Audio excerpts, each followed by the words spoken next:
Hi, people of podcast land. I'm Stardall Thurston, and welcome back to Between You and Me.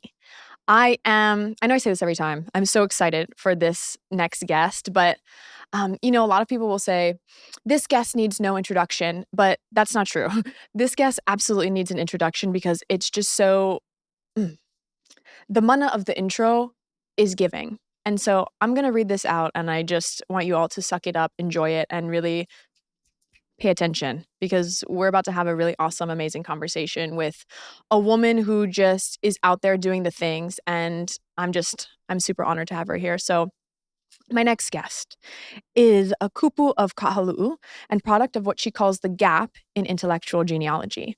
Raised in a Western education system, she reunited with Hawaiian language and knowledge in her college years.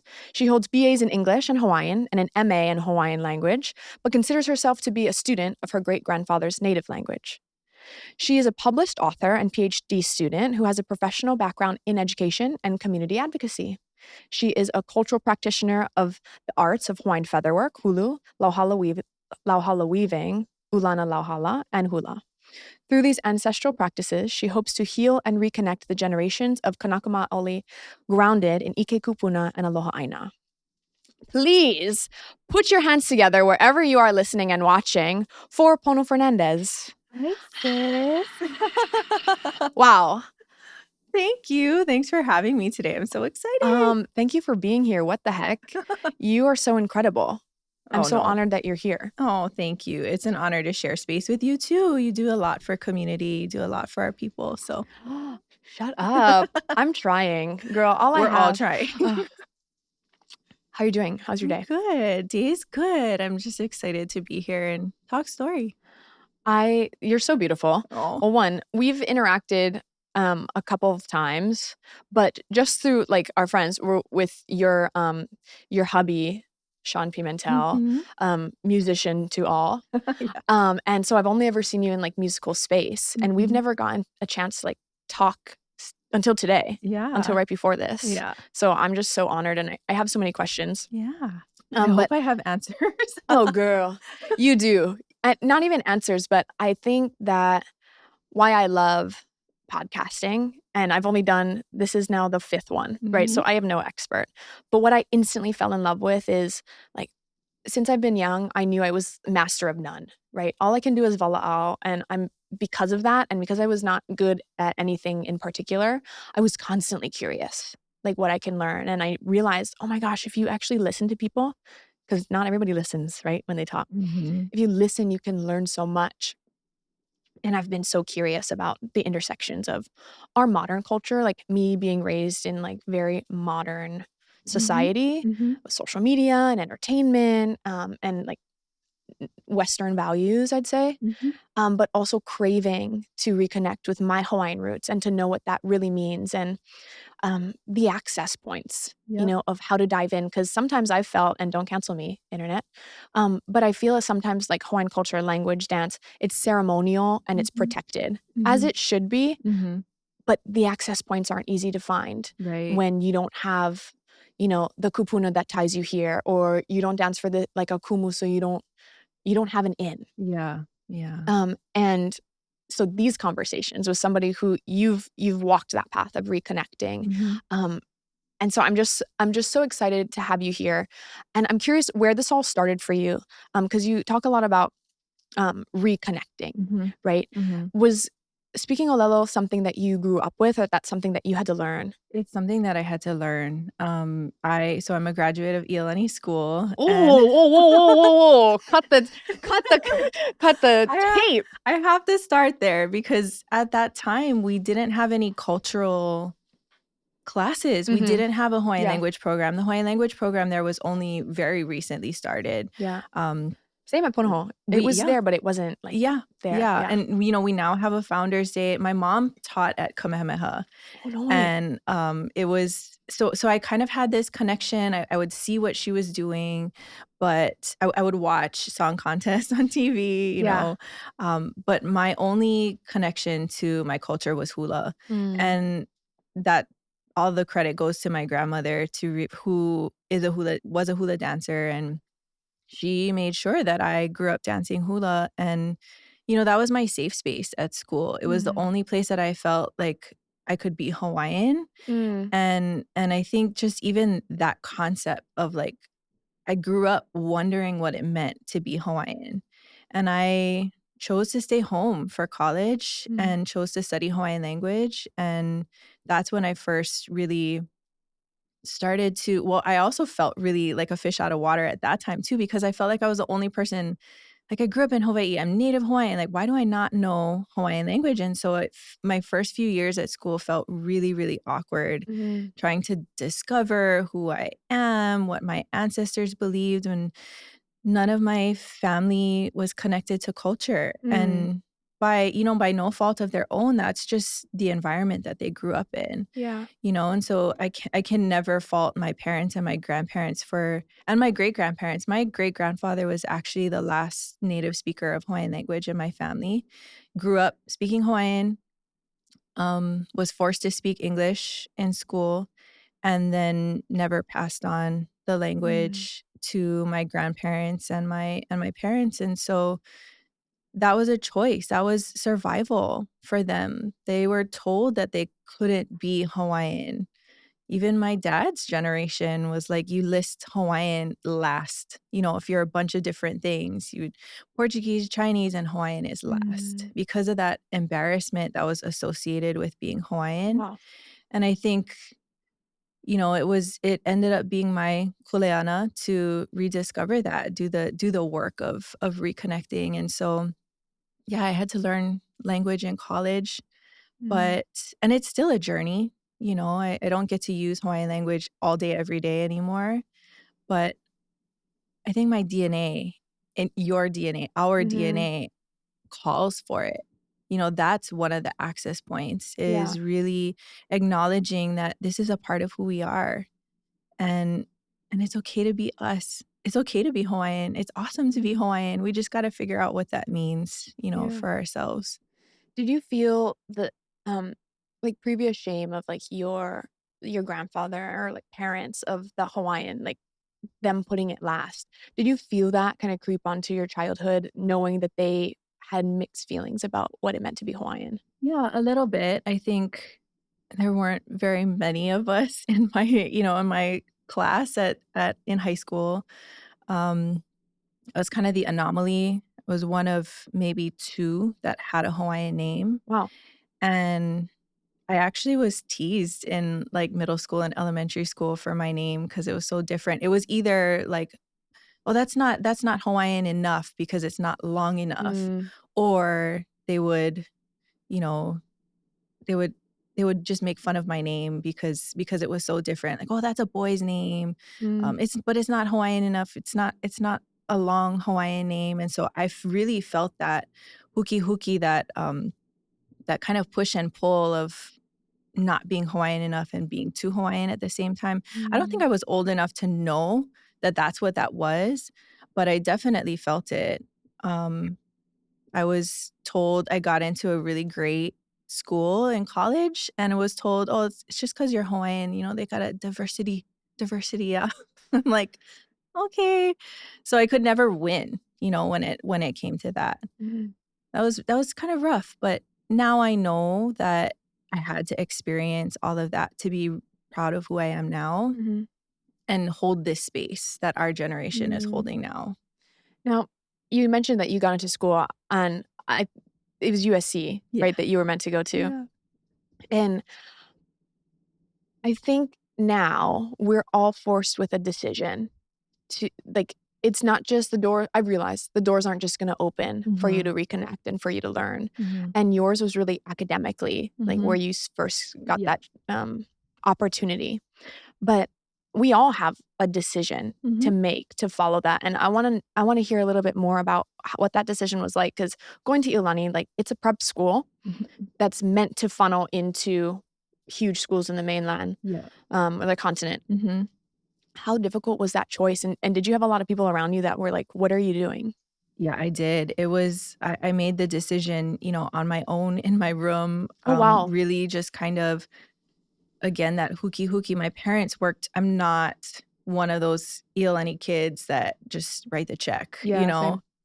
my parents worked really hard to put me through school, and of course I didn't know. They made sure that I wasn't aware of all the Mhm. sacrifices they were making, but I also knew that it was an honor and a privilege to attend Iolani, and we were told at school that, like, "Hey, your goal is to go away to the Right. continent." Like, we applied to UH as a backup plan, and, like, if you didn't get in anywhere else, you would go to UH.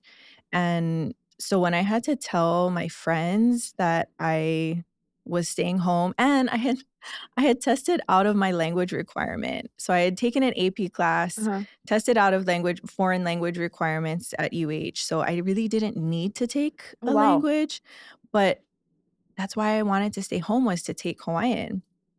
And so trying to explain that to people was really hard. Everybody was thinking career path, like, well, what are Right. you going to do with that? And that question still kind of haunts me to today, because Mm.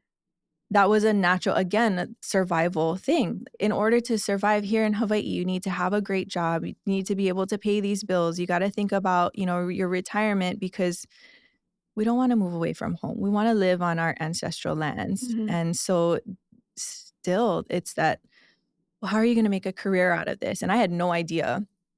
I had no response back then, but I I did it, and sometimes I'm not really sure where that bravery came from, Mhm. to say no to all of the things that I was being told that I was supposed to do and just do it. I know that my kupuna were guiding me the whole way, and, I actually discovered, my senior year in college, that, I had grown up with my kupuna's story about being punished for speaking Hawaiian language at Mhm. school. And I had a chance to talk to my grandmother about that, and she told me the whole story. She's like, "Yeah, so he refused to speak Hawaiian language to anyone in his family until you were born." And I was like, "Whoa, Wow. hang on a minute." And it turns out that I was the first of his descendants that he spoke Hawaiian to. Wow. And I barely remember any of that, because he passed when I was 4 years old, and so I don't remember him speaking Hawaiian language to me, but he planted that seed, and gave me that kuleana, that this is your job now. No Mm. matter what that looks like, no matter what form that takes, Hawaiian language is your responsibility. Hawaiian Mm. knowledge is your responsibility. And I'm always going to call myself a student. I'm always learning. I'm never going to be consider myself an expert in anything, but I know that I have to take on that role, and walk that way in life, making sure Mm. that there's space for Hawaiian language, Hawaiian culture, and for our kids, for our kids, all the way down the road, that they know what it means to be Hawaiian. Mm. That's so beautiful. Mm. I think a lot about Hawaiian language as a pillar of our community, Mhm. right? And that it's like a crumpled down pillar. Mhm. And, especially in entertainment and film, because Mhm. we see in New Zealand, like, that language was a pillar of them building their own industry, Mhm. and we don't really have that same type of connection. I'm kinda curious what you think or where you see Hawaiian language moving as a pillar, or what are the moves for us now? Because it's something you've studied. I mean, you're Mhm. getting your PhD in Hawaiian language, or is it In the English program, but Hawaiian literature. Yeah, wow, yeah. okay. Yeah.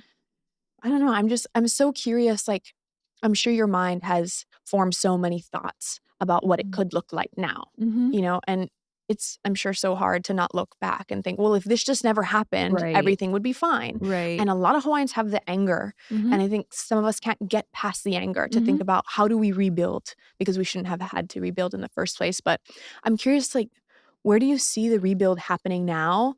Where does it need attention? Mm. Yeah, I have worked in the Department of Education, and a lot of that work was really around making sure that there are protections around Hawaiian language and Hawaiian education. And it's so exciting to see the growth of our Hawaiian immersion schools. Mhm. Um, Do they have government help? Like, are those, like, initiate so they are DOE schools. Most of okay. them are DOE schools, and so they fall under, the same rules that an English speaking DOE school would have. Mhm. Um, so the same accountability pieces as well, which makes it difficult, right? Because it's hard to measure, I think, in anything. success measurements in Hawaiian culture and Hawaiian language are going to be way different So than true. American and English Yeah. values of success. So it does make it difficult, but at the same time, we're seeing a lot of families who want their students to learn Olelo Hawaii and grow up in Olelo Hawaii, which is really, really exciting. Um, we need more teachers for Mhm. sure, but I think we also need to be creating this net for our students that Mhm. exists outside of the Hawaiian language classroom. Mm. So what kind of careers do we want to see our Hawaiian speaking students falling into and stepping into, building those bridges? Because once they leave their Hawaiian language classroom, where's the Hawaiian language? Like in a Kaiapuni classroom, you'll have the curriculum is in Olelo Hawaii, and that's because their kumu have worked so hard to make sure that there's access to Hawaiian language materials. But outside of that, where are they going to be speaking Olelo Hawaii Right. and using their Hawaiian language lens to see the world? So I would really love to see more focus on after, Mm. out of college, out of high school. Yes, we need more teachers. We need our students to become teachers, but we also need them to be lawyers. We need them to be chefs. We need them to be doctors, all of the things. Really, I mean, every single career that you can think of, that's going to be the net that helps to push our Hawaiian language Mhm. forward in every single industry, not just the band-aid of like, oh, we can get this language translated on this form and that form, whatever. No, it needs to be a practice for Mm. everyone, a socially accepted practice that, yeah, you have Hawaiian language experts in every office. Mm. I don't know how we're gonna get there, Right. but that's, it's a necessity. Mm. I've Yeah. thought for a really long time, "Okay, if I learn Hawaiian, then it's enough. Okay, I can learn how to dance hula, okay, then I've arrived," because I grew up with my dad is Hawaiian, but I grew up with my mom who was Portuguese, Polish, like, so unconnected, right? In a deeper level, growing up in Hawaii, you can be connected in, Mhm. a certain way, but I always thought, okay, it was check boxes for me, Mhm. and I'm now learning more as an adult that it's really the journey, you know, and as somebody who works in education, I'm curious what you would say to parents who are hesitant because they think sending their children to Hawaiian immersion school sacrifices the the level of their education, especially because education in Hawaii is really a means to an end, to have a Mhm. good job so you can stay. We don't Exactly. really, I think, cultivate young minds for the fun of it, and not to Yeah. say fun, it's a kuleana, but Mhm. you know what I'm saying? Yeah. Like, I'm curious. No, absolutely. I think for our parents' generation, that's how success was defined, right? Was you gotta go away to get a Mhm, good job and then come back and get a good job. But I think I would remind just everyone and that we are lako, we are fully supplied here. Like our knowledge is enough to get us through the world, mm, to see the world, to be successful on our own terms. Like we don't have to go to the continent to find experts and hire them, pay them to come here and mhm, teach us all these things. Our mo'olelo have that information. Our aina has that information and better information to serve our communities than from the continent. And so I think we just need to rethink what success looks like. mm. Like, for example, Like Hawaiian success. yeah, absolutely.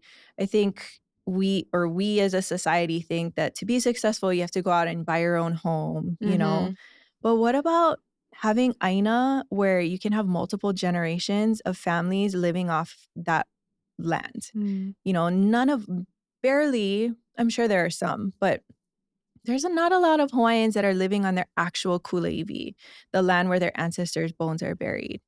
Like we bounce from space to space depending on mortgage and depending on, the size of your family and yeah, whatnot. But why can't it be successful to have a kauhale, to have land where you can have your grandmother's house and your mother's house and, when your kids grow up, they have their own space and then we have a communal eating area, communal, yeah, whatever we do as our practice have that space, but we don't talk about that as success. It's having a certain amount of money in your bank account and buying, the next greatest thing, and including a home. Mm. So if we start to redefine what success looks like, Yeah. then maybe we stop thinking that the expertise is outside or success is out on the continent somewhere, and then we bring it back. And that's not to Right. say that the continent doesn't have things that we can learn from. Mhm. Our ancestors also taught us that, like, hey, let's go out there and learn from the rest of the world and bring back what fits for Find a good us. thing, you bring it back. Yeah. Yeah, absolutely. But if we had a Hawaiian lens as our Mhm. foundation, then that might change the way we communicate with one another, Mhm. the way that we live in the world. Yeah. Yeah. Okay, tell me this. So I've come to have, like, my own Portuguese-isms of what I think makes the Yeah. world work, right? So and when I'm really thinking about change, like real change, I think comes from starts in the home, and it's on an individual level Mhm. in combination with infrastructural support Mhm. by business, government, money, whatever Mhm. you would say. Mhm. So you're talking a lot about having a Hawaiian lens, to live on the what is it called? Kuaiwi, is that what you said? Kula-iwi, yeah, Kuaiwi, thank yeah. you.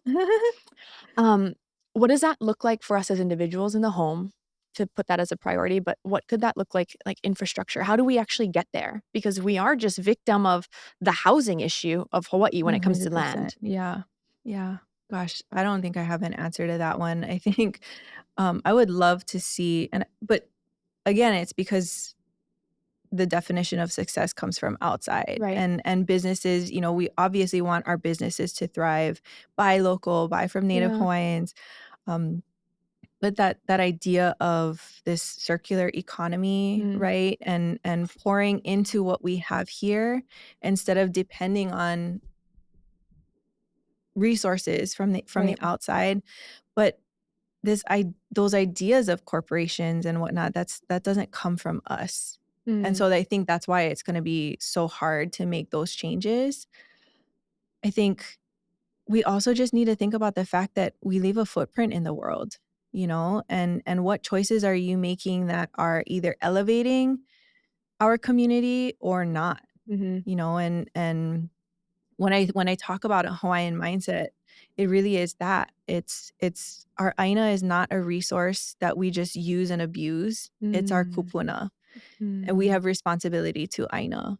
I think a lot of people have this misconception of, like, when we talk about going back to a Hawaiian perspective and, getting our aina back and all of that kind of stuff, they think, oh, you want to go back to the Stone Age. You want to, mm, what about your cell phone? What about your car?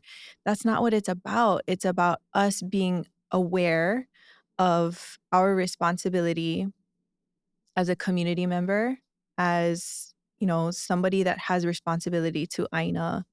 And you can still have your cell phone and do that. Yeah. But the choices that we make on aina have an impact. Mm, And if we start making decisions with our keiki and our kupuna and our aina in mind, then there can be a shift. And I think mm, that's really the only thing that right now I know I have control over is the way I walk in the world. And maybe there's a little bit of a ripple effect if we have these conversations, if folks are, wanting to ask questions about Aina consciousness and give back to mm, spaces and just, be a productive part of community that way, then there is going to be a ripple effect. But, mm. taking on infrastructure right away, I know that's not going to be my, Right, right. like we're all warriors in our own way, right? We all have Mhm, our responsibility, and that might not be where I end up, but no matter where I walk, I'm gonna do my best to have Aina and Kupuna mhm, consciousness as my guiding my mm. path. I really like what you're saying about the give and take, that it's really a relationship, that the Mhm. aina is living, Yeah. the land is alive, um, and I know Hawaiians really believe that, to, like, Mhm. be connected to the earth, and there's Mhm. even scientific proof that it's true, that we give and it gives back to us. Mhm. And, you hear a lot in modern day, like, there are not a lot of phrases that I would say people who don't speak Hawaiian and are not involved in Hawaiian culture activities like Mhm. myself are exposed to, but, Mhm. ahupua'a is Mhm. one. that you know very well. Yeah. And there's signs everywhere of what this ahupua'a was. And, nowadays, we do everything ourselves. Like, we're expected to do it all Mhm. because everything is at our fingertips, Yeah. and if you're not, it's almost like this productivity porn, like this need to produce, produce, Right. produce, and then expectation of perfection, which we Right. talked about Mhm. before. Um, do you think like the idea, because that's something I'm familiar with as a concept. Mhm. Do you think that's something that's like kind of touching on what you're talking about in terms of Hawaiian value, that we just have one part, and because that's truly, I think it truly means to rely on other people's parts. Absolutely. So does it take us also trusting our brothers and sisters in Hawaiian community? Like, is trust a part of this equation? Absolutely. I think so. I think knowing, I mean, and we hear all of the mo'olelo about our kupuna leaving their door unlocked, Mm. and it's, of course, it's different now. I wouldn't say that like, hey, everybody, Yeah, unlock your open your doors and we're gonna be doors. Yeah. great. No, it's really this idea of I have what I have and I'm Mm. gonna share it with you. I think that's the key of ahupua'a is that I'm a fisherman. I'm gonna give you fish. You're gonna trade kalo, and sharing, of our resources and knowing that your success is also my success. It's not Mhm. an individual success measurement. It's because I need you to farm. The land is not going to be Mhm. healthy if you cannot take care of your kuleana. And I have my kuleana here. So we need to work together to make sure that we are all thriving Mhm. and taking care of one another's kids, working together as a group. It is, yeah, that sense of trust that we are moving in the same direction. And I think maybe that's where we might need to invest more time into is like, where are we going? What are we trying to accomplish as a community? Mm. That's so good. Okay, to pivot to kind of a bigger question. I feel like I'm jamming you with all these questions, but, because you're so versed, like, well, one, you're just so beautifully well spoken, and I know that you are super duper uber smart, Thanks. and being able to read Hawaiian language and speak it, your access to text is something that I've never had access to before Mm, because I don't mhm, speak it, I don't mhm. understand, um, and it's so much more than translation, Yeah. right? Because there's so much kauna, and Mhm, I've learned that Hawaiians are so beautifully uh, eloquent, mhm. and it's not just A to B, but that Right. there's so many deeper meanings, even Mhm. how we translate Hawaiian names, Oh, right? yeah. Like, it could be like moon of the light of whatever, but it means something different. Yeah. Sorry if that was like weird. It was like a bad example. No. Um, but my question is more about the sovereignty of our land and Hawaiian annexation. Mhm, Specifically about, the treaty that Hawaiian is a part of the United States not being a legal document.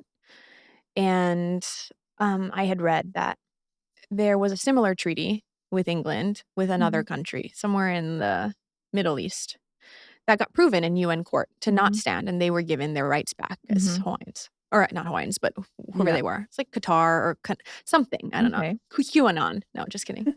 Um, but my question is, there are lawyers now actively working to build a Hawaii that's separate from the United States. Mhm. And I actually don't even have a specific question. I'm just like, what do you think about that? Is it this faraway dream? Is it possible? What does the text say? You know, are there pieces in Hawaiian text that give us clue as to where we can go forward? I don't know. What do you think? Yeah, no, that's a really good question, and I am by no means, like, political science, Right, like, right, right. versed in any of that stuff. I have sat in some of those conversations, and I'm just totally mind blown, right? Like, Mhm. I mean, because we grew up, like, Hawaii is a part of America, and Right. this treaty and US this, that, passport, yeah, yeah. all of those things. I think I think the sources that we have to go back to are really, the stories about our ali'i.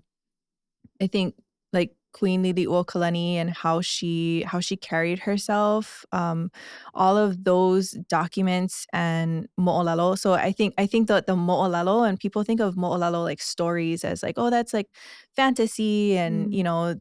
it's less valid than particular historical documents. And I guess, in the English world, right? Like Mm. a textbook about history is more valuable than a fiction about, slavery and, what happened in America and all that stuff. For us, and that's not to say that that's true in America either, but for us, our mo'olelo are the places where our ancestors stored information. That's how we passed on knowledge from generation to generation. And so any kind of writing, historical writing in the newspapers, letters that describe how our ali'i ruled, I think are absolutely guides to how, if we were to get our land back, Mhm. how do we behave as, as a sovereign nation? Because our land, our kingdom was recognized by the League of Nations at the time, what the equivalent of the UN, as an independent country. And Mhm. we were the first non-European country to be recognized in that way. And so there's something there. Mhm. Obviously we'd have to change it to the 2024 or 2030 or whenever that would be, many, many years down the road too. What makes sense for that period of time. But our ancestors absolutely left great examples for us. We say he opuali'i, to have the heart of a chief. Mm. And if you look at how Liliuokalani ruled, how Kamehameha ruled, it was all about community. It wasn't this like individual, I have all this mana and I'm going to make all of these decisions. It goes back to that ahupua'a mentality of, if the community is not good, the monarchy is not good. And Mhm. we cannot be successful as a people. And so we Mm. really have to take care of everyone, including Aina, um, for us to be able to thrive. And for us, thriving is having food to eat, having water to survive, making sure that your neighbors are okay and have enough food to eat as well. I think it's just that different perspective that our ancestors absolutely held in those mo'olelo that we can go back to. And people have translated those documents. We also have scholars that can read those documents and capture the essence of the kauna that happens in Olalo, Hawaii, Mhm. um, so that we have access to building a map of what Mm. a government could look like. And I have no idea what that could look like, but I know that we have a pretty good map Mm. based on how our ancestors lived. Wow. Another star polygeism, right? So I'm like you said, we're students, right? But Mm. I am very much a student. You're like PhD, I'm like 3rd grade, okay, when it comes to like all this stuff. But one thing that I just feel like in my now, Mhm, mhm. is that all of this, right? There are practical solutions, Yeah. but all of this feels very emotional, Mhm, and not in like a sad, sad, wah, wah emotion, but mhm. in a way that like you can sense if things are right or if they're wrong. And how do I even say this? That the core of our community would be led by our feelings, Mhm. which is something that is like unheard of anywhere. Right. Not with government, not with business, Mhm, um, and not even in community. You know, here in certain spaces, I disagree with that actually. mhm. But I'm really finding joy from what you're saying. It's almost validation that the key is to love other people. And it's Absolutely. such an oversimplification to some because Mhm, now we start talking about to really aloha somebody else. mhm, And I've always said, I don't know, and especially when it comes to building film infrastructure in Hawaii, something I'm mm, super passionate about mhm, and hoping to do with my career, with my life. mhm. Um, but I think, there's something we have here in business and that would put us apart from the rest of the world, specifically in film, is that we have access to aloha and to coat everything we do with aloha. And some people are like, yeah, yeah, where's the money? Yeah, yeah, what Mhm, contract? Yeah, yeah. mhm. And do you think that's even possible to get there where we're aloha led in every space? I would love to think that we can. I definitely wanna believe it. If we are leading it, Mm, absolutely.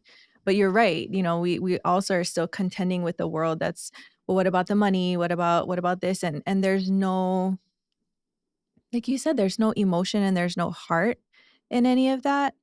I think about, I mean, even in the education world, right? Like, we never made our kids sit down for 8 hours a day to memorize this information that they're going to regurgitate, right? Our ancestors would sit with their kids and figure out what they're good at Mm. and then empower those gifts and say, okay, so the kid that can sit still for forever and ever, this is the kid that we're going to teach mo'oku auhau and, Mm. oli, and you are going to be the keeper of this information. The kid that cannot sit still is the kid that's meant to be running across the island to share messages from one ali'i to the other, Mhm. and allow every single one of us to figure out what our gift is, so that we can contribute back to community. Mm. And you can't do that without having aloha for someone. I Mm. mean, even just our everyday interactions, they can be so sterile, right? And Yeah. how do you know what a person is good at if you don't let them tell you, if you don't let Mm. them tell you your story? Yeah. I think I think that mo'olelo is the answer to everything. Mm. Um, Even just sitting down and talking story with someone, like, you're more likely to get someone to motivate them and do something if you let them tell their story first and know how to connect with them Mm. as an individual and then empower them to do what's good for them, that's gonna be good for community. Mm. And yeah, like the financial world and even, infrastructure of film and all of those worlds, which is funny because film is about mo'olelo, Mhm. right? But there's so much that people don't like to deal with emotions. They think that emotions are too much and are gonna impact in a negative way. Mhm. But I think it's because we've been colonized to believe that our emotions are too much. Like, we Yeah. shouldn't dive into what that's telling you. But that's your DNA, that's your na'au, Mhm. that's some kind of intellect and intuition Mm. that we should probably be following. So Yeah. how do we make those worlds how do we weave those worlds together? Yeah. Yeah. I read somewhere, I don't remember where it was, but in the Bible or on the internet somewhere Mhm, that, like, when you really love somebody, like, you're called to call out the good things in them. And mhm, so what you're saying about recognizing what other people bring, their strengths, mhm, I think we've lost almost like a sense of self-awareness too. Like, we need other people to be like, "No, this that you're chasing because of consumerism or capitalism or whatever you think is supposed to be, what the environment has told you you're supposed to become is actually mhm. not your biggest strength." I meet Right. a lot of people who chase after things that are incredible, but that's not really like their bread and butter, Yeah. And I don't know, what you're saying about loving first is Mhm, like it's bigger than, "Oh, I love you. Oh, I'm nice to you. Oh, I'm mhm, this." Like, love is this is what I've been studying recently. Love is actually to give constructive criticism, mhm. feedback. I Yeah. was, listening to, this sermon. Chad Veach was in town and he was preaching, and sorry, I bring up all my Jesus stuff, but it's like, that's just how my mind works. And he was saying, kids that parents that don't discipline their kids do not actually love them.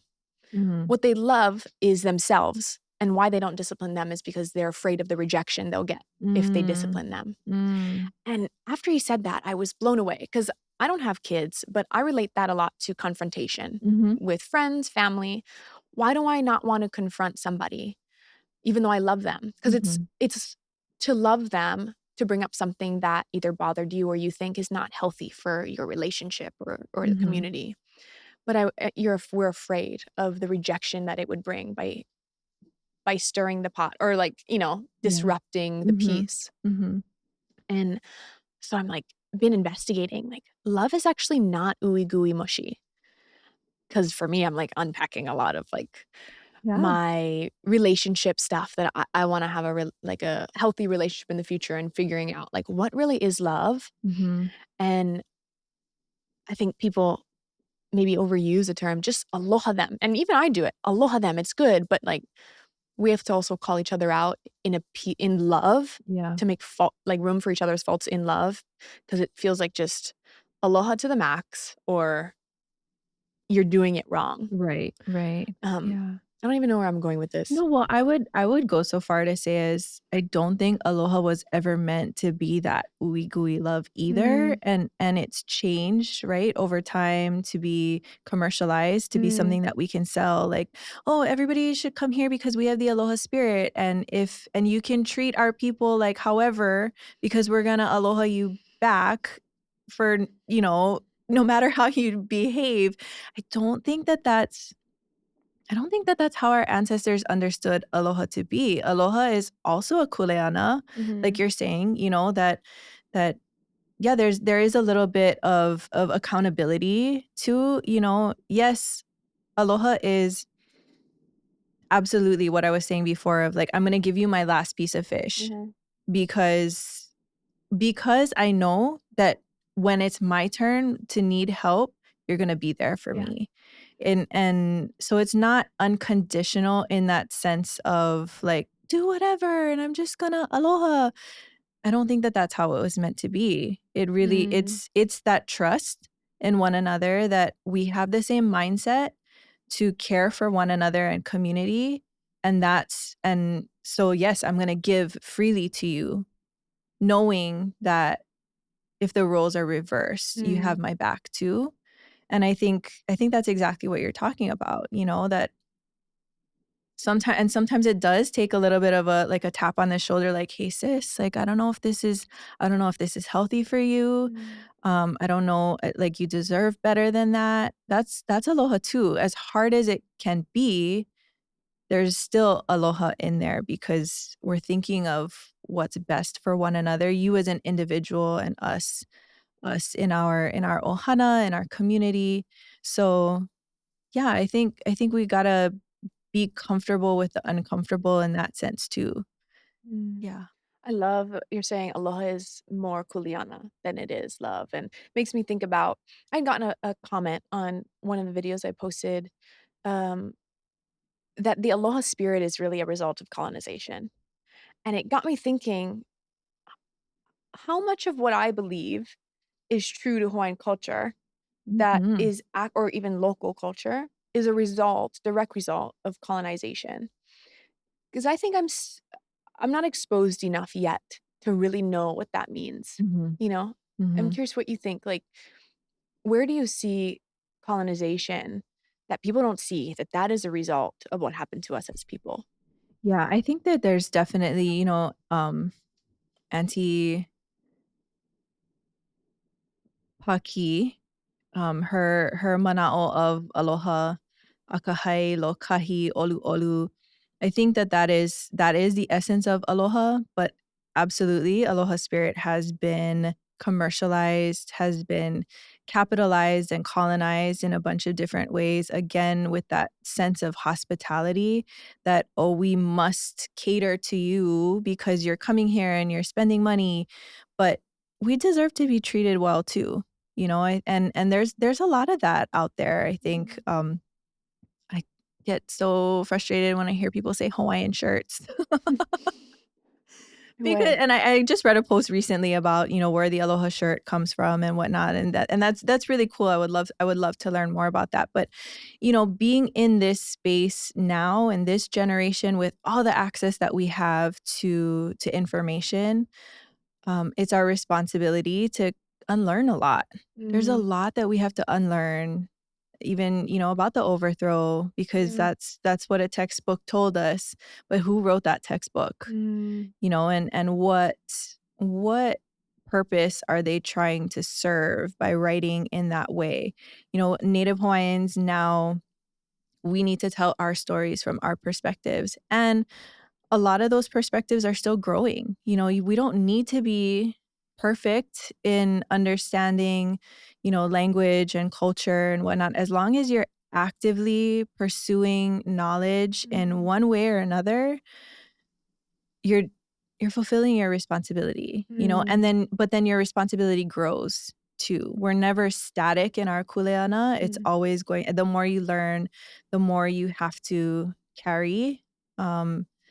And kuleana is a responsibility. It's a heavy responsibility, but it's a privilege too. And so when someone puts kuleana on your shoulders, they're saying that they think that you can handle it. They've Mm. observed you for your gift and are giving you the opportunity to step into that space. Mm. So yeah, we all have to take on that responsibility of doing a lot of unlearning. Everything you say is like buttering my bread. I'm just like, "Oh my Yay. gosh, say more. I just want you to talk forever and ever and ever." No, no one wants to hear me talk forever No, and ever. nobody wants to hear me talk, but they still come. Thank you Yes, for coming to watch. thank you for coming. Aloha mai kako. No, e komo mai. Okay, sorry. No, I think we need to do a better job too of welcoming people into the space. And that's one of Mm, my favorite things about the Mauna Kea movement, mhm, as difficult as it was, we were there night zero. Sean and I were there night mm, zero, and we're just like, whatever we need to do, we'll do. Um, mm, but the way that ceremony was opened to the public, that everyone could participate. Our ancestors definitely had this sense of like of ma'e ma'e and like perfection, right? Like our practices required perfection for one reason or another. But if we don't, if we keep thinking that, oh, I cannot step into this space. I don't have the kuleana to step into this space. I don't have the information to step into this space. And we're always going to be this fractured mm, community of people that know and are doing, and then people that are not prepared mentally, right, to take on that responsibility and step into this space. mhm, And we as practitioners often, we are guarding our knowledge because we need to think about what we're passing on to the next generation. Like if we mhm, pass it on and it's sloppy, then the next 10 generations after us aren't really going to know that mm, practice. But at the same time, if we don't find a way to invite people in, then we're not going to be able to pass it down. mm, So this idea of ceremony on the Mauna, that come as you are, mm, is definitely not how most ceremony works. But for us to heal as a lahui, to grow into our responsibilities, it was the perfect way for people, for doors to open for people. And I'm always going to love that part about that movement. mhm. I definitely agree that there's not a lot of representation of Hawaiians, because I feel like not most practitioners are out on social media, on, Mhm. like, on big shows, on NPR, like a woman in front of me. Um, but I think we need to stop judging other people and expecting perfection Mhm. because we don't look at, like, continental media and think, "Oh," like, see someone who's bad and be like, just hound them. It's like, we just Mhm. kinda write it off because, like, yeah, you don't know what you're talking about, or that's not a example. But I find people being so hard on Hawaiians in media because we don't have a large variety, or, like, there aren't a lot of people Mhm. to represent, but not Right. everyone's gonna be perfect. Yeah. No, not everybody's gonna be perfect. I think I th and it really is that responsibility of knowing that I'm still Mhm. learning. Mm. Um, The humility of it. yeah, Ha'a, absolutely. ha'a. Ha'a ha'a, absolutely, ha'a Oh, you ha'a. like my Hawaiian words, I got I love couple. it, I love it. Yeah, and I always say, Sean and I always say that if we're not actively producing new pieces of our culture, stories, Mhm. music, hula, then again, the generations down the road, they're gonna look back at 2024 and be like, "Oh, nothing, I guess nothing happened in 2024." Mm. Like, we need to document what's happening now. We need to we need to make sure that people know our story. And then also, like you're saying about representation, like, I would have loved to have when I so college times, Amy Mhm. Kalili was on the news with I love her. her, all Olelo Hawaii news segment, and I was like, "This is what I wanna do in life, but Mhm. now I'm too old." No, no.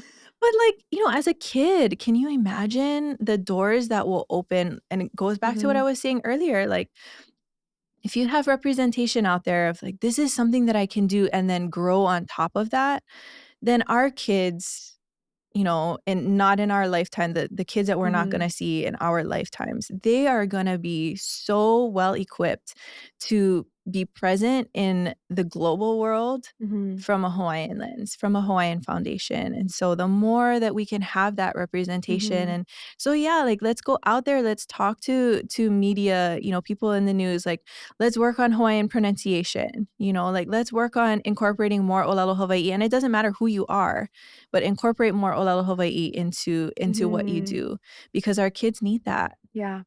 It was Amy that told me, and I say this to everybody that will listen because I think it's absolutely mind-blowing. But we were talking about film specifically, and she was telling me, because there's so many parallels between Aotearoa and here. Yep. But they're a lot farther along in a lot of ways, but it's also different. Like their treaty is different. Yeah. But there is a section of that treaty that says that like New Zealand, the government of New Zealand will vow to protect the treasures of Maori culture. And one of those treasures listed is, I was gonna say Hawaiian language, is a Maori language. And because of that, they were able to start government-funded, almost like PBS, but programming in Maori Oh my language. gosh. I love that. Because it's protected and they vowed to protect the treasures. Right. But we don't have that language, we don't have that treaty, but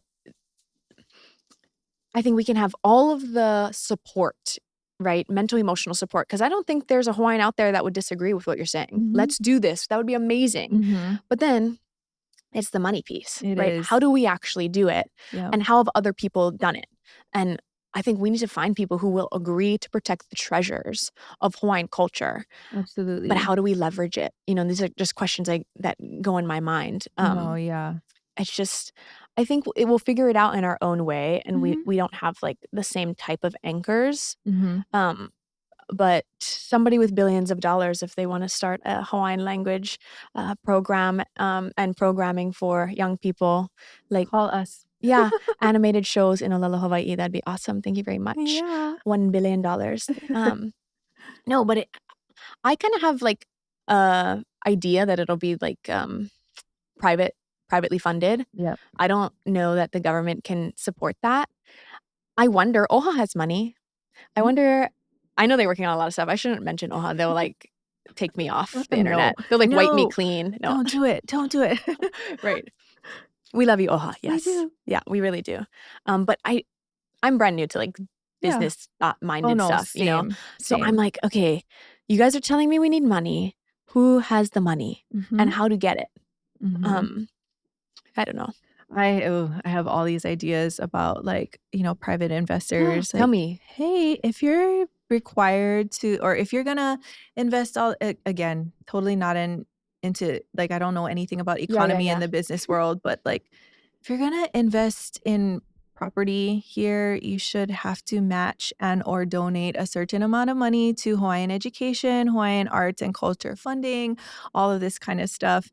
And that's huge. That's huge. That would be incredible. Yeah. And as we educate students from a Hawaiian mindset, from a Hawaiian foundation space, and put them into positions, lawmaking positions. We have a lot, currently, but the more and more people we get into those spaces that have a Hawaiian worldview, I think we're going to be closer to getting those things into place. Yeah. At least I hope. I'm going to tell a story, and it's not even really important, but it gives context, right? When I was in college, I was in like cinema literature class, and I loved it. But these kids were literature majors, right? They would go in about the curtain is blue and this is why, and it's like a representation of the downfall of the economy, right? And I'm like, okay, I thought it was just blue. Like I did not read into that. I did not know that's what that meant. I'm like, wow, you read that? We read the same book? Like I was in shock, right? And we had to post online like our reflection to these pieces of literature, and these kids would post all these long things. And I would have just a really, in my mind, porigi answer, like straightforward. and it was always so different than what these kids were posting. And so after a Mhm. while, I got shame because I went to a very liberal school. You know, I didn't Mhm. want to be made fun of or like Mhm. looked down on as Mhm. not being smart. Oh, yeah. So I didn't post those. I would do the other homework and I would just not. And I had like my review with my teacher, and he was like, "Why don't you post those things anymore? Your grade would be so much better if you did that Oh. homework." And I was like, "Well," I explained that I feel insecure. I feel like that's not my place to comment, Mhm. which in that, I even felt it in a like fictional literature class, right? But I feel it in Hawaiian culture too. I feel like it's Yeah. not my place to say anything Mhm. because I'm not the one who knows the things. Look at them. Look at all their big Yeah. words and their Mhm. observation and their Mhm. cultural anchors. And he goes, "Star, your responses have been my absolute favorite because these kids have been living and breathing literature for a long time. Mhm. And there is a type of language that comes in that. Right. But your perspective is so new and different that it actually makes those kids think too that sometimes it's not the deep meaning of the curtain. Mhm. Sometimes it's right in front of your face. Right. And it took you coming into the class to show that." Yep. And I've never forgotten that because I think it's applicable to everything. And especially now as I try to uncover what Hawaiian culture means to me and where I have place. Because Yeah. you and me, who may not know anything about the business or the money side, Mhm. our ideas might be really good. Yeah. And some of them might not be. I'm not saying everything I say is good. Throw all the spaghetti on the wall. Yeah. But especially when we talk about real estate, Mm. right? Because everyone wants to say, you're not allowed to buy here if you don't live here, you're not from America, or you're not from Hawaii, or you don't have Hawaiian blood. Mhm. But that'll never happen Yeah, as much yet. as I would love that, Yeah. but you're right. But I Again. love what you said about, well, there are other solutions. It's not Mhm. 0 to 100, but Right. okay, make them pay a specific tax that goes to this fund that funds like Hawaiian culture and language in the Mhm. schools, or Mhm. like curricular activities Yeah. for this type of Yeah. thing, or Career Native building. Hawaiian programming Yeah. on TV. Mhm. I just think like it's minds like yours that are really going to change things up. We just need people to listen. Absolutely, and it goes back to storytelling, right? And same, and I love that. I love that story that you told because again, we're all warriors in our own way, and Mm. we need to give ourselves permission to take on that responsibility. And yeah, I mean, it's intimidating. There's a lot of I could absolutely I could absolutely comment about pronunciation and, everywhere we go or Yeah. grammar or all of those things, but is that going to be productive Mm. to invite people into this space? And so I really just think it's finding that balance of what is the standard of excellence that we want to have for our people, but also the flexibility of opening the door to Mm. make sure that people feel welcome. And I always think about, it's my parents' generation that I feel like I have the responsibility to heal, to do the work of healing that generation because Yeah. their trauma is so big, and we talk about the English only law, right? Where my great-grandfather experienced that you could only speak English in the classrooms, but these are generations that we can literally touch, like Mm. generations Yeah. that have touched us. My great-grandfather has held me. My grandmother practically raised me. My parents didn't do babysitters or daycare or any of that stuff. I went to my grandma's house. And I was thinking about it today, and that was the most Hawaiian thing that my parents could have ever done Mm. was take me to my grandmother's house when they were working. And my parents did not have any access to Hawaiian culture at all. My mom went to Kamehameha and grew up in the generation where you had to sit to dance hula. You could not Mm. stand and dance Wow. hula. No culture in the classrooms, only Hawaiian music at lunchtime. That was the extent of it. But the most Hawaiian thing my parents could have done is Mm. let me sit at the feet of my grandmother, and they didn't know that because they were taught it. They just felt that that was the right thing, and sometimes we Mm. gotta let our na'au lead and let people in the door. Like you said, like in your story, you had a great perspective about the curtain, and it needs to be heard. I'm sure that there are so many people out there that are embarrassed that they don't have access to Hawaiian language and culture. And so maybe that's why they, behave a certain way or react a certain way when we talk about Hawaiian rights. but I'm sure that they have a perspective that needs to be heard. We just haven't sat down and talked story about it. And Mm, why? You know, yeah, balance. We just got to find the balance. that's so true. Yeah. No, you said Native Hawaiian rights, and I did want to ask you about like Native Hawaiian land rights, Mhm. but specifically people exercising Mm. those rights, Mhm. which is a really new concept. Like I didn't really know people or heard stories about people who do that. Mhm. Um, because I grew up in town and no one I know in town is exercising their land rights by Right. sitting on the beach and getting Mhm. arrested. Mhm. But that's very much a big conversation. Mhm. And I don't know, some people empower that behavior and other people say don't do that and adhere to the government laws. But I don't know, what do you think? Like, what is really happening? What's that scene like right now? I think the best way for me to respond from, from my perspective and my experiences is that if we don't step into calling out our land rights and exercising our land rights, how are we going to stay connected to land? Mm, I think that should be the first and foremost thought that we have is yeah, growing up in town. I grew up in a townhouse.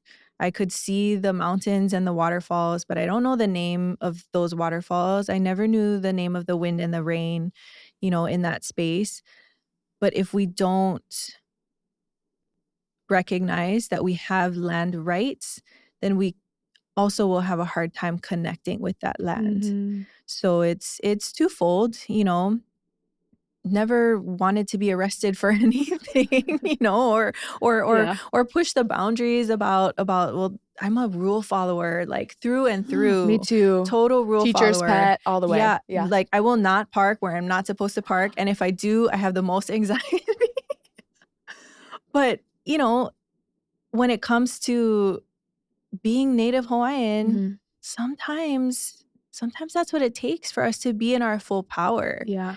Is to again, how are we gonna connect with the land if we cannot be on it? Mm. And I'm not advocating for everybody to go like, breaking and entering and Right, right, and right. all of that, trespassing, all of that Yeah. kind of stuff, but if you do your research and you do it right and where you're supposed to be, we also cannot be throwing out, land access rights when, that it doesn't necessarily apply. Like, let's do it right. Mhm. That way we can actually make change so that we're not fighting for those things in such an aggressive way that Mhm. that actually ends up being the status quo, Right. which is where I feel like Aotearoa is. Like Mhm. their status quo is way different from ours because connection to land, Yeah. understanding of that connection and the value for that Mhm. connection.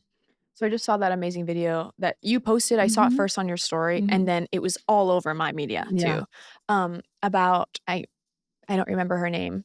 Hana, I think. Hana? I Hana, think so. yeah, doing haka on the floor. Yes.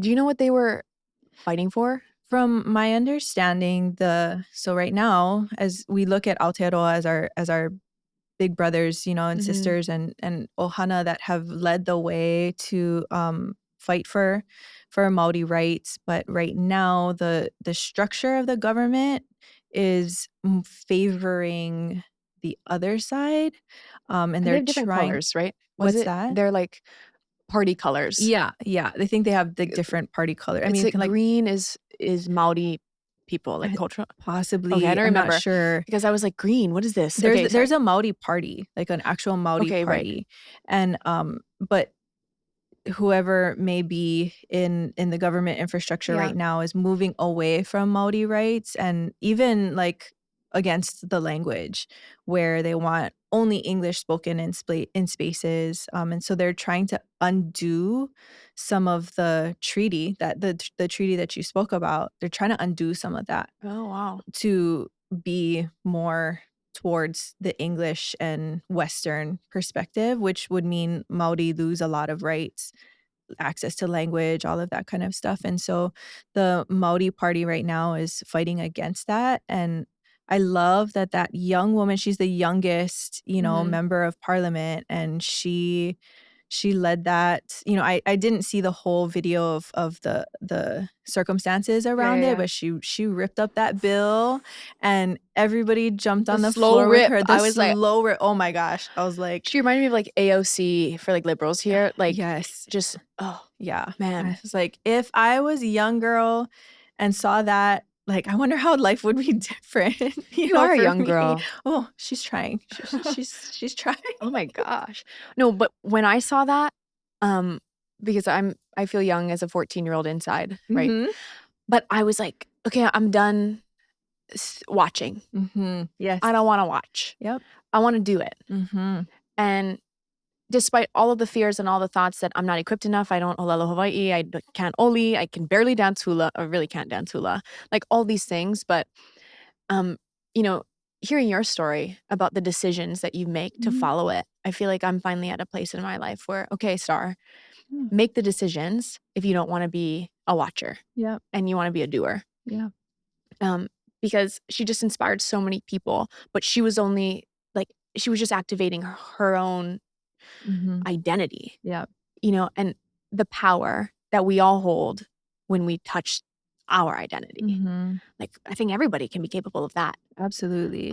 viral video or not. Like, it Viral just video or felt like not. it felt visceral and real watching it in my room, Yeah. and I wanna be a part of that, so that was just really cool. Yeah. Yeah, no, that was the Mauna movement for me. Was Mm, I had gone through, you know, not having culture to having culture, but it was in my book or in my mhm, notes. And then I realized, like, I actually need to become a practitioner of mm, these things. Like, I cannot just study them. I need to find my voice and be brave enough to speak in front of people about how I feel about these things. I feel like we come from a different generation too, right? We're supposed to be demure and mindful and all of these things. And that throw that out the window. stepping in that space is very opposite, Mhm. especially for a rule follower like me, Yeah. and so it's never too late to learn. It's never too late to learn, period. Mm, And I feel like now we have a lot of access to Hawaiian language classes and practitioners and people that are willing to open this space. And yeah, it's on us to step into that responsibility. And there's a reason why you grew up the way that you grew up, and that you know what you know mhm. now, to build you into whatever role you're about to step into Mm, in the future. So, and thank you. having learned more, Yeah. is going to empower you even more. Yeah. Mm. I always thought that I'd always be on the sideline Mm. of Hawaiian anything, just not having the foundational knowledge, Mhm. right? Not growing up in a house that was pushing Hawaiian Yep. values in a literal way. Mhm. And now I'm just like, actually, no. Mhm. Because I think some people would say that, like, yeah, you're not the same and blah, blah, blah. But I'm kind of like rebuking that and Yeah. saying, I'm going to decide what I Yes. get to do. And it's, maybe 10 years from now, I'll have, different knowledge and different Yep. foundation. But yeah, I feel like the more I have these conversations, the more empowered I feel to Good. make a decision to chase it. Good. So I can be just like you, Oh, Pono. girl, you're already doing more amazing things. We just, again, different gifts at a Yeah. different time in our lives, and we just step into them Mm, and empower each other. Like, yeah. that's another thing, like, just women empowering each other. Mhm. Like, we shouldn't there's no reason that we should be, I don't know, that stereotype of women are catty and this and that. Like, Mhm. no, we needed each other. Yeah. That's how our ancestors, like, we bonded so much. There was reason for us to be beautiful women standing together and taking on responsibilities, and we can't do it by Yeah. ourselves. Yeah. I think it really takes security Mhm. to build each other up. Yeah. Because you've done pageants. Mhm. I did a pageant. You're so funny. Okay, she just won the pageant. No, but, we've both well, you said you had a really good experience, Mhm. and I did too, Mhm. but you certainly come across people who I think want to support you, but Mhm. then we have this, like, that insecurity piece, and I certainly have it too, because Oh, my yeah. default is not always, "You're doing everything so much better than me. I'd love that for you, go do it." But you land there eventually, but Mhm. the instinct is to put ourselves down, Yep. and then, like, that's where heinous kinda actions come from, Mhm. Mhm. But, I really found in pageantry, specifically more when I went to Miss America, Mhm. I was so impressed by the women around me, and they were so secure in themselves that they were like, "Yeah, this is me, and you're doing you, and this is so incredible," That's because we're all awesome. so different. Yes.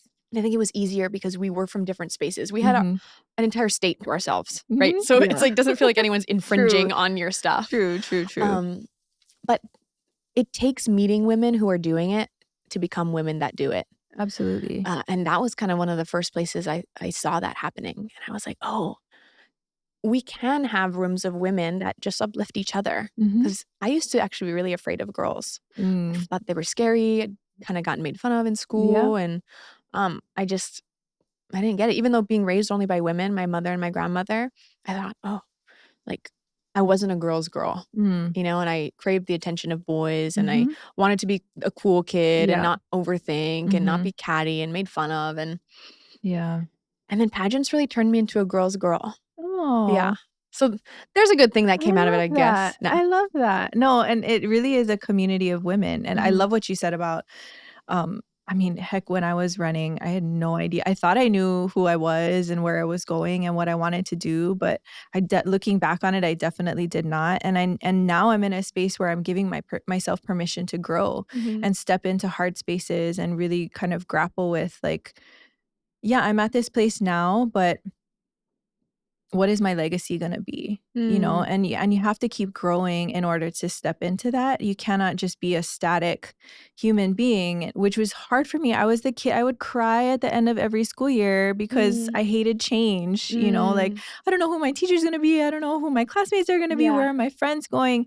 Not to say that change is easy now, but it's giving yourself permission Mm. to take on new responsibilities, to try something new, and heck, I mean, I'm so insecure. I have a lot of insecurities too. Me Like yeah. it's and but man, maybe we start there. Like Mm. just acknowledging that we all have a lot of insecurities, and sometimes my insecurities get the better of me, and that's why I Yeah. act the way that I do sometimes. But if we all come from that understanding of like, hey, we're women, we're strong women, and we're stronger together, how do we move in a way that's like, "Hey, that's your insecurity, that's okay, but we're gonna get through it." Mm.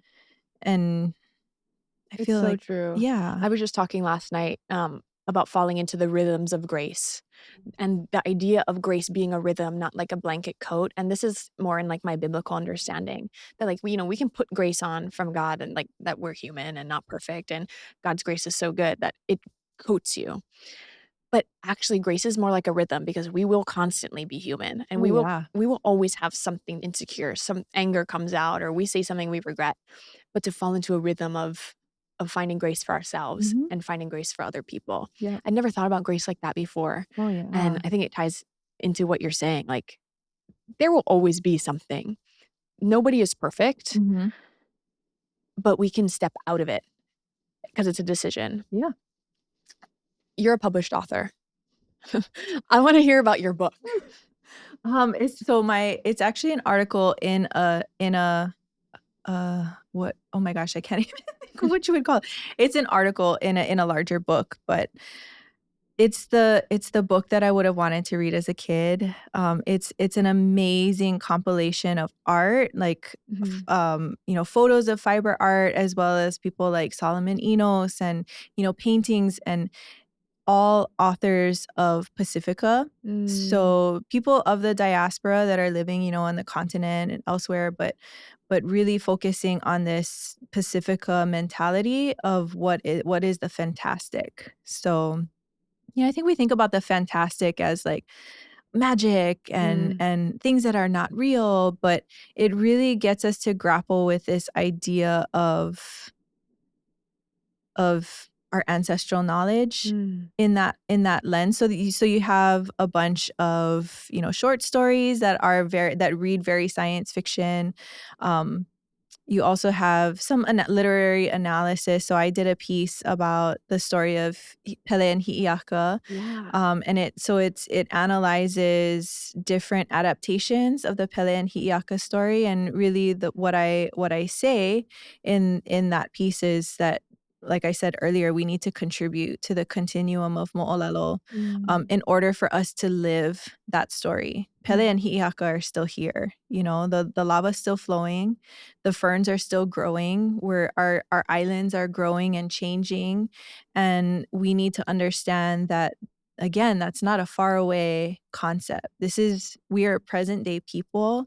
And if we're not contributing to the continuum of mo'olelo, Mhm. what are our descendants Mm. gonna read about us later?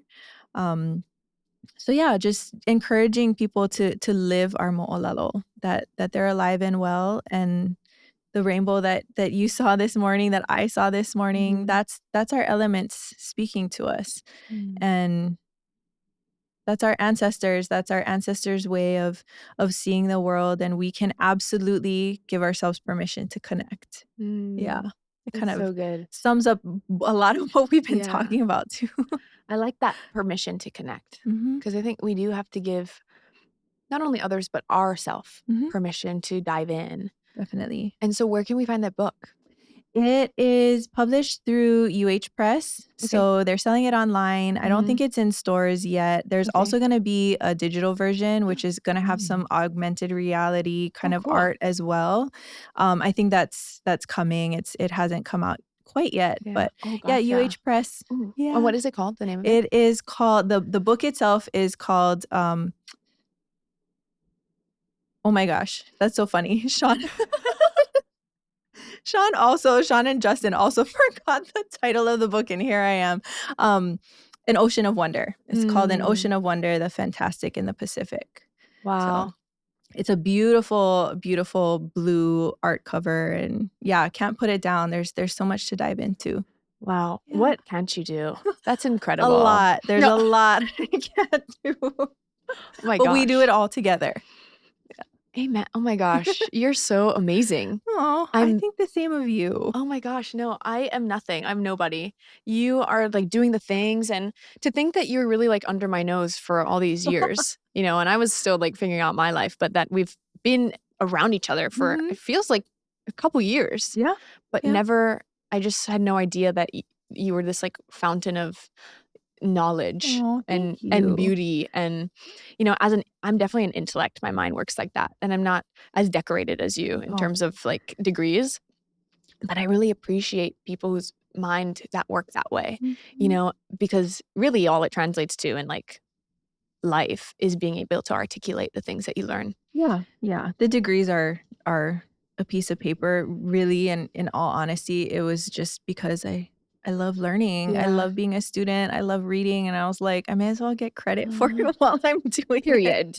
It was my dream to have a PhD, and I never knew what I wanted to have it for. I don't even have a master's degree. I barely got a bachelor's degree. But maybe one day I'll, get All a in the right PhD. time, but Yeah. you're doing PhD in life, and I think that's probably So more true. valuable. I'm learning way more now than I ever learned before. That's more valuable, the practical Mhm. knowledge, and you're building community. That's Mm. so, so, so important. Oh, thanks. Oh my gosh. I was just talking to my sister today, who my sister, which Mhm. is crazy.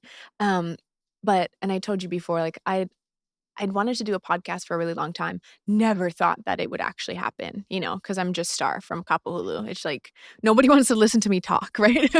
But I had come up with this name for the podcast and I made the logo a year ago. Mhm. And I just was like, okay, that would be cool one day. And it's like that ulu quilt print, and Yes. there's stars and it's like this Mhm. like bubbly letters. And I thought, I love that I feel like I'm Hawaiian and I'm learning what that means, but I'm also very modern and a Mhm. product of modern culture and environment. Mhm. And to me, all I had was the concept of this logo. And I remember telling somebody, I don't know what the podcast will be about, but this is the logo and that encompasses everything that I think that this will be. Oh, I love And then that. to begin to find out that this is actually facilitating my journey of understanding where I land in the Mhm. intersection of modern culture and Hawaiian culture. Mhm.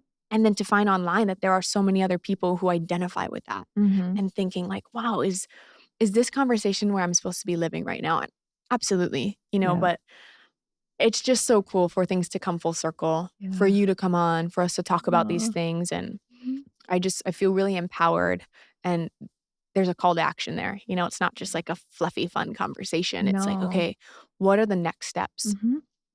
And I have so many thousand million questions that I like, we could go on for hours and hours and hours, but I won't, like, succumb. I won't make you stay and do that. We can have these conversations on another couch someday. Yeah, for the rest of Like, our just, lives. for Yeah. fun. Oh my gosh, yeah, not for the internet. But I do wanna say one more thing, and it's about your feather work. Hmm. You don't meet a lot of I've never met many feather working people, Mhm. let alone young, beautiful women who are doing feather work.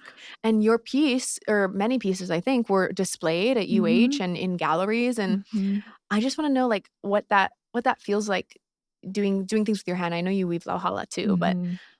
I have a feeling like the feather work is something so much more special to the heart.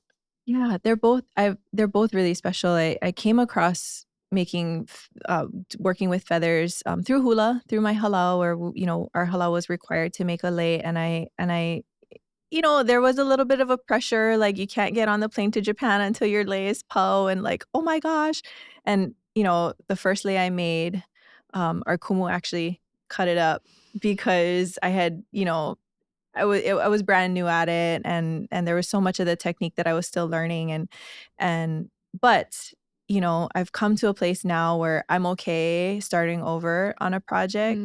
Mm, It's so therapeutic for me. It's the repetitiveness of it, but then also the delicacy and care that goes into, you're tying a single feather to the core of the lei one by one, and there could be 1,000 some odd feathers in one lei.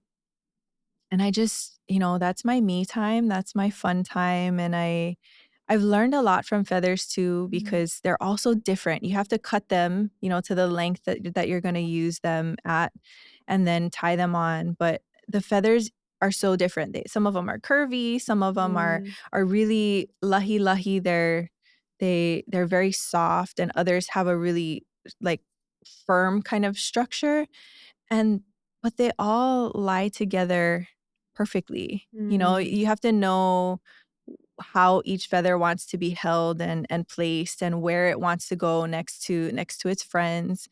And so I'm often reflecting on that part of mm, hulu making, that the feathers are really teaching me a lot. And you can't for me, feather work is my, like, de-stress. If I am stressed, I'm like, "Okay, I'm gonna make time to make lei." But your intention also goes into that lei too, so it requires you to kind of, be present, and I don't think I've given myself permission to do that in every other aspect of my life. So um, I love that that's something that I get to do, and someone taught me once that our ali'i wore feather capes, and that the longer the cape, the more people that ali'i had, under his care. And so, I think about that, this idea of the symbolism of the lei, and that how much love goes into each piece, and how many people it takes to make a community, and that we're all woven together in one way or another, and so we have to learn how to work together. So, mm. yeah. I love what you said about, each feather is so different, but they fit so perfect if you Mhm. know how to place them and Yep. where to place them, Mhm. which is, I mean, so representative of kind of what we talked about this whole hour. Yeah. Wow.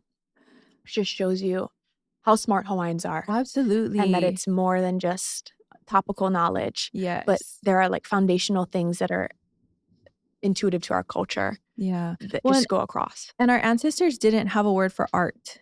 Oh. We've created words that we could speak about contemporary, modern world in Hawaiian language, but feather work and lauhala and, all of the different kinds of weaving and roping and knotting, it wasn't art, it was practical. They were things that our ancestors used on a daily basis. And, feathers were reserved for ali'i, but everything that our ancestors did had a practical application.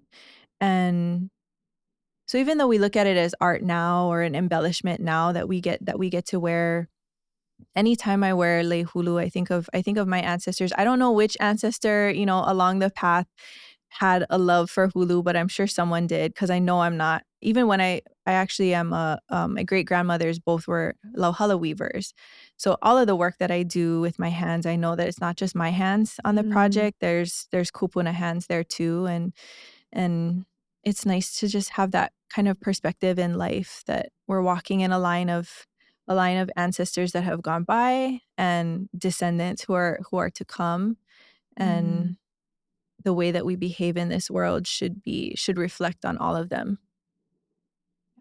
You're so incredible. I think you're incredible Oh my too. gosh. No, and you say, like, these are, like, kupuna hands too.